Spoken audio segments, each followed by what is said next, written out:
महाराष्ट्राचा छोटा पुढारी घनश्याम दरोडे आपल्या विदर्भ लाईव्ह मध्ये तुमचं मनपूर्वक सहर्ष स्वागत करतो। आता सध्या आपण काय म्हणू शकतो, राजकारणाचं चांगलं वातावरण तापलेलं आहे, चर्चा चालू आहे आणि वाशिम मध्ये आहोत। अर्चनाताई खानदारे या उमेदवाराशी चर्चा करणार आहोत। ते नगरसेवक साठी उभे आहेत आणि ताईंना विचारा। ताई नमस्कार। नमस्कार। कुठल्या प्रभागामधून उभे आहात? मी प्रभाकर क्रमांक 4 मध्ये 4 मध्ये उभी आहे। 4 मध्ये आहे। बरं, काय सांगताय जनतेला, काय आश्वासन देत आहे? चांगलं चालू आहे, प्रचार तर चांगला चालू आहे। सगळेजण म्हणतात की तुम्ही शेता म्हणून जे ज्यांनी जबाबदारी आमच्यावर सोपवलेली आहे ती आम्ही पोली जबाबदारी जनतेनं जी जबाबदारी आमच्यावर सोपवलेली आहे ती तर आम्ही पूर्ण करणार।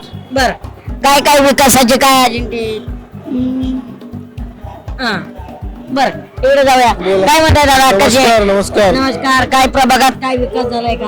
प्रभागात भरपूर विकास झालेला आहे आणि यानंतर आमच्या अर्चनाताई ह्या जर समजा निवडून आल्या त्याच्यापेक्षा जास्त आम्ही प्रभागाचा विकास करू। आमच्यासोबत भारतीय जनता पक्षाची ताकद आहे। माननीय आमदार श्यामदाजी खोडे हे आमच्या सोबत आहेत। याच्या काय विकास काय करणार आहात प्रभागात? विकास जे काही जनतेचे जे प्रॉब्लेम आहेत, नाली, रोड किंवा विद्युत, साफसफाई, याच्यावर आम्ही जास्त भर देणार। बर, काय वाटतंय जनतेत फिरताय, काय अनुभव येतोय?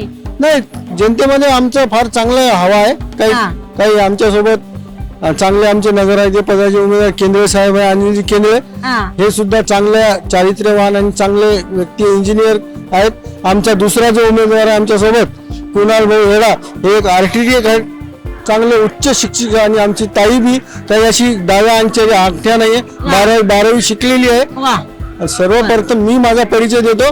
मी चंद्रकांत लहानूजी गायकवाड या प्रभागाचा माजी नगरसेवक। बर, नगरसेवक म्हणजे उमेदवार शोधात तुम्ही शिकलेला दिलाय म्हणायचं? हा, बिलकुल। बर, काय काय आव्हान काय करायचंय जनतेला तुम्हाला? आव्हान घरकुल आणि रस्ते, नाले, नळ आणि त्यांनी जे बी ही जबाबदारी दिलेली आहे ती पूर्ण करायची। बर, ताईंना घरकुला पुन्हा जे काही जबाबदारी दिली पूर्ण करायची। बरं, एकंदरीत काय सांगताय? लाडक्या बहिणी काय म्हणतायत? एकदम परसत आहे। लाडके दाजी हो, त्याचा पण नक्कीच आपण ताईंचे भेटलेले आहेत, चर्चा केलेली आहे, ताईंची मुलाखत घेतलेली आहे आणि खूप छान वाटलेलं आहे। ताईंना मनापूर्वक शुभेच्छा द्या आपल्या विदर्भ लाईव्हच्या माध्यमातून। धन्यवाद। छोटा पुढारी विशेष कर